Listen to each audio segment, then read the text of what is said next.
위가운 학생과 함께 사도신경으로 우리의 신앙을 고백하겠습니다.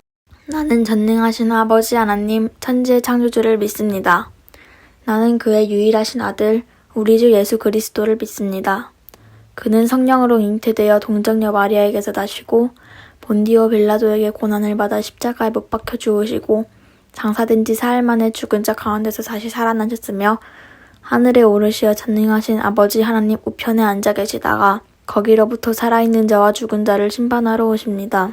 나는 성령을 믿으며 거룩한 공교회와 성도의 교제와 죄를 용서받는 것과 몸의 부활과 영생을 믿습니다. 아멘. 나의 하나님, 함께 찬양 올려드리겠습니다.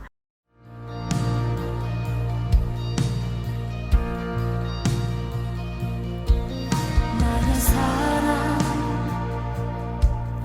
너는 어여쁘고 참 귀하다 어느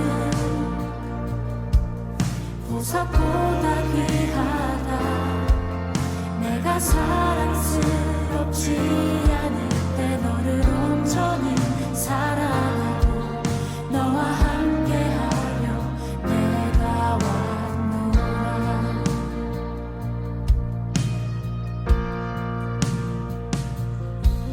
주의 사랑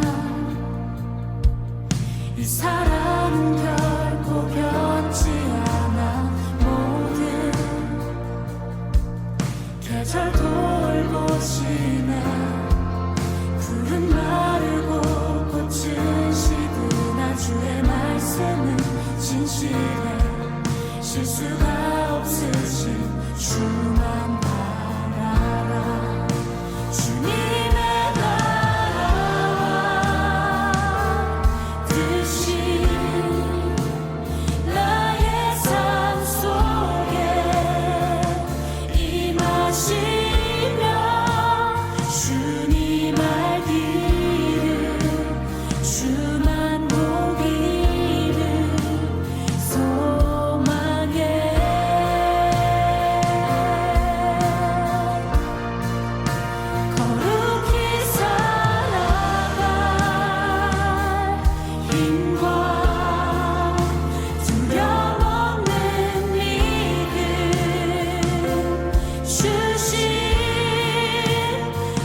우리를 대표하여 김대원 부장장로님께서 기도해 주시겠습니다.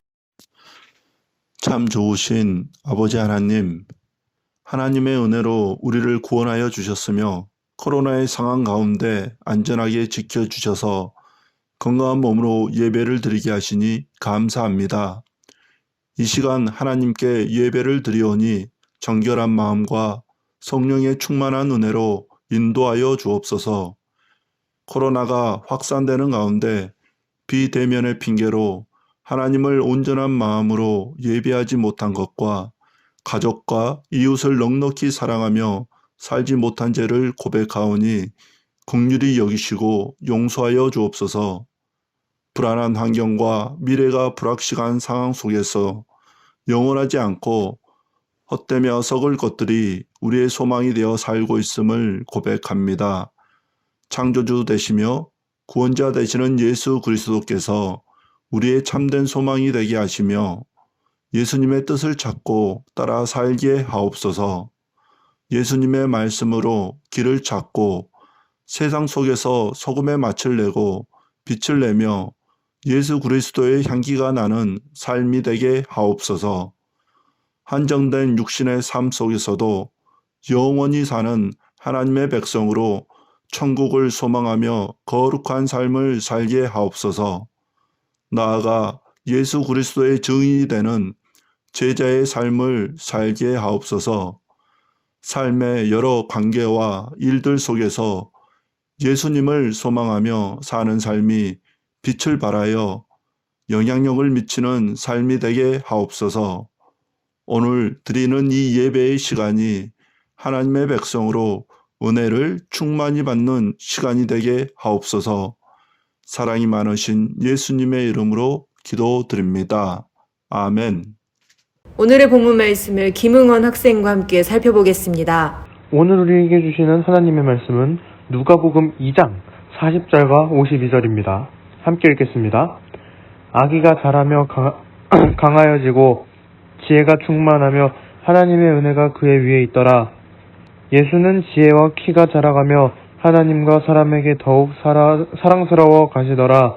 아멘. 지은경 전도사님께서 말씀 전해주시겠습니다. 지난 시간 비범한 별을 보고 분명히 왕이 태어날 것으로 확신하여 귀한 보물을 가지고 먼 길을 떠나온 동방박사의 이야기를 함께 살펴보았었습니다. 이미 이스라엘을 통치하고 있던 왕에게 가서 왕이 될 이 아기에 대해서 물어보니 난리가 났었죠. 어떻게든 이 동방에서 온 박사들을 구슬려서 이 아기를 찾아 죽이려고 꾀를 내었지만 하나님의 지혜와 적절한 대처로 이 방법이 통하지 않으니 결국 분노에 쌓인 헤롯 왕이 베들레헴 근방으로 2살 아래의 사내 아이들을 다 죽이라는 잔인한 명령을 내렸습니다. 훗날 위대한 일을 감당할 모든 인류의 왕을 보호하시기 위해 하나님께서는 요셉에게 애굽으로 피하라 명하셨으니 헤롯의 잔인한 분노에서 벗어날 수 있었습니다. 애굽에서의 피난 생활은 그리 길지 않았던 것 같습니다.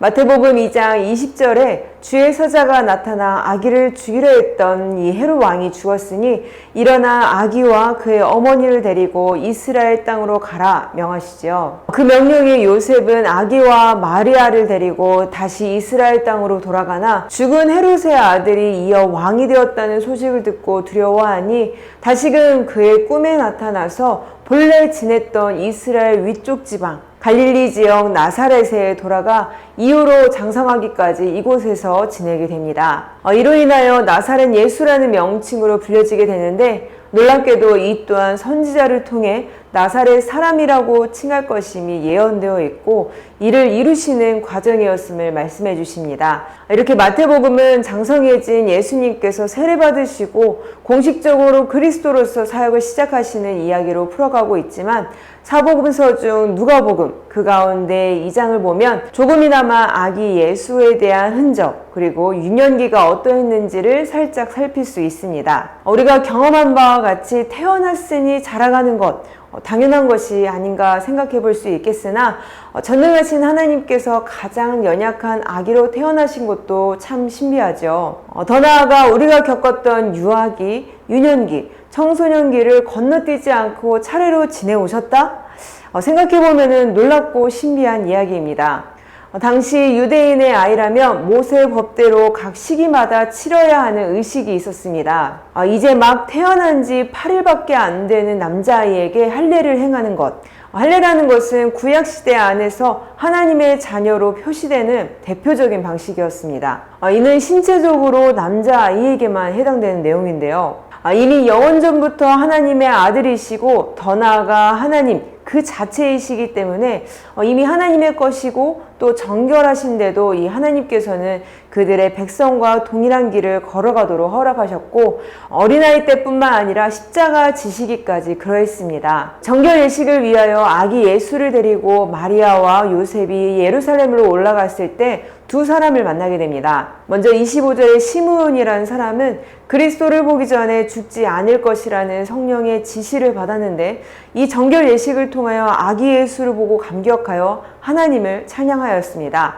36절 이후에 나오는 안나라는 과부인 이 선지자가 이 아기를 알아보고 많은 이들에게 이 아기를 우리를 속량할 자라며 증거하였습니다. 지난주에 이어서 아기의 모습으로 한 예수께서는 많은 이들에게 경배를 받고 증거되었지만 특별하게 능력을 보이시지 않으시고 여는 아이와 같이 오히려 사람보다 더 사람답게 더 아름답게 자라가시는 것을 말씀을 통해 증거받게 됩니다. 누가복음 2장 52절 말씀입니다. 예수는 지혜와 키가 자라가며 하나님과 사람에게 더욱 사랑스러워 가시더라. 아멘.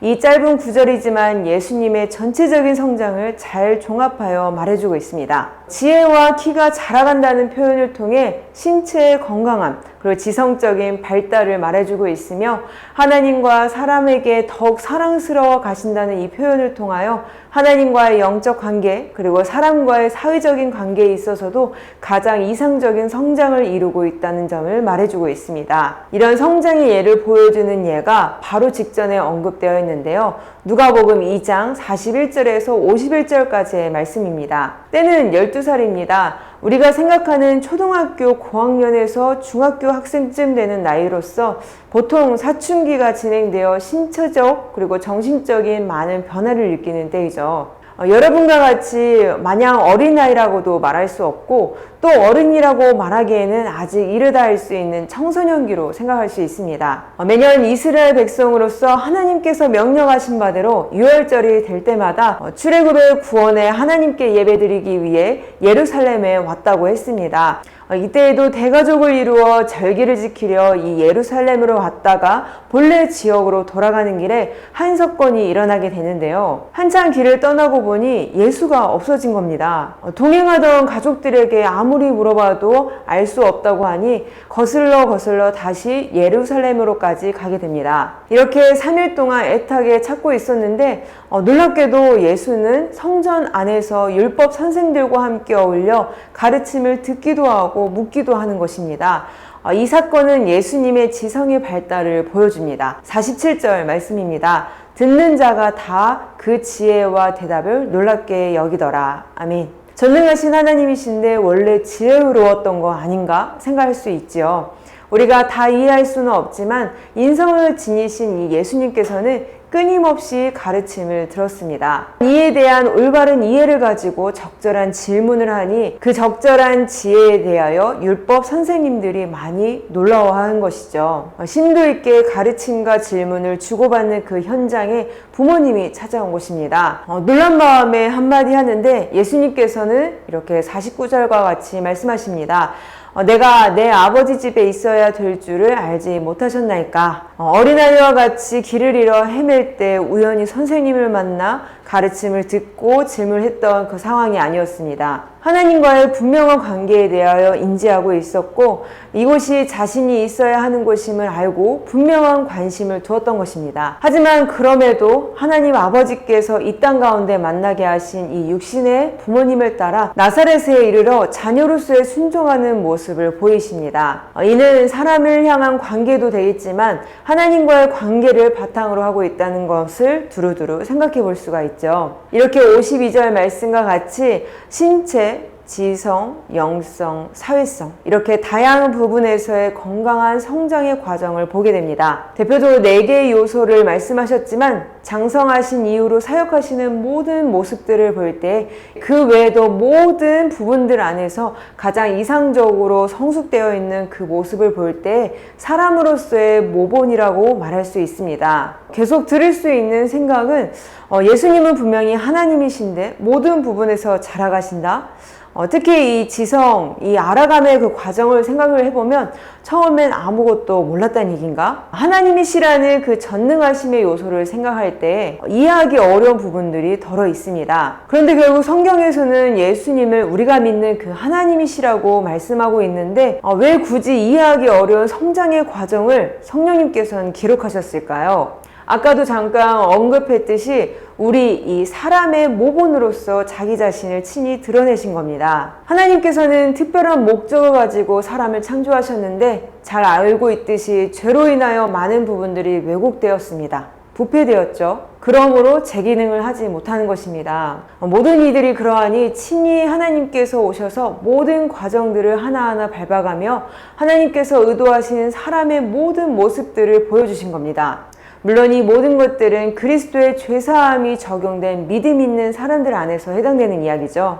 가장 영향력 있는 가르침의 방식은 같이 사는 것 같습니다. 의식적으로 또는 무의식적으로 모든 시간, 모든 행위가 가르침이 되죠. 예수님은 이렇게 말로만이 아니라 모든 과정들을 묵묵히 걸어가며 보여주시고 믿는 우리가 따라가며 행할 수 있는 그 길을 열어가신 겁니다.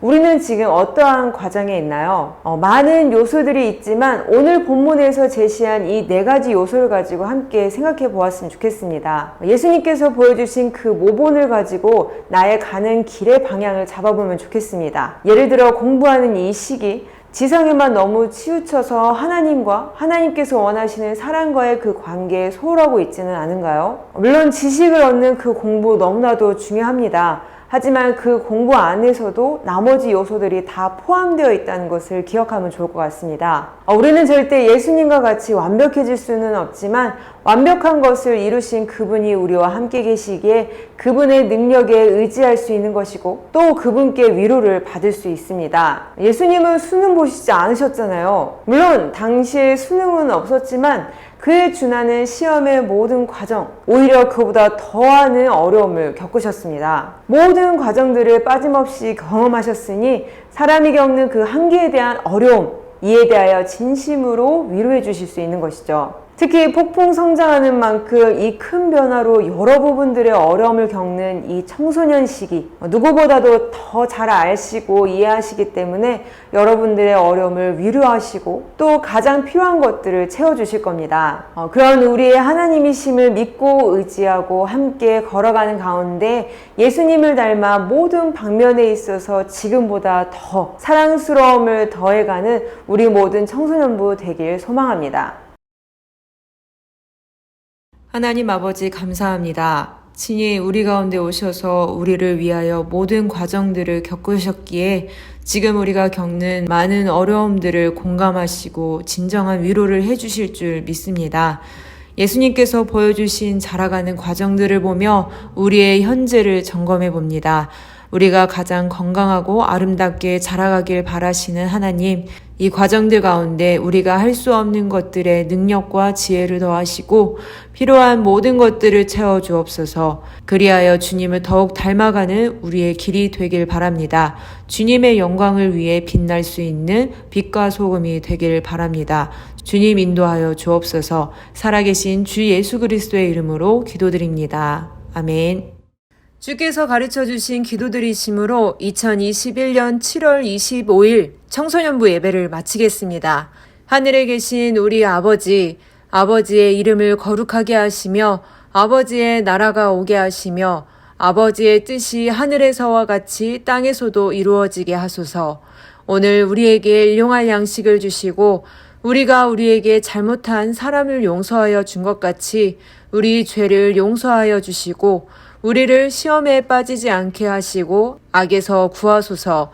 나라와 권능과 영광이 영원히 아버지의 것입니다. 아멘.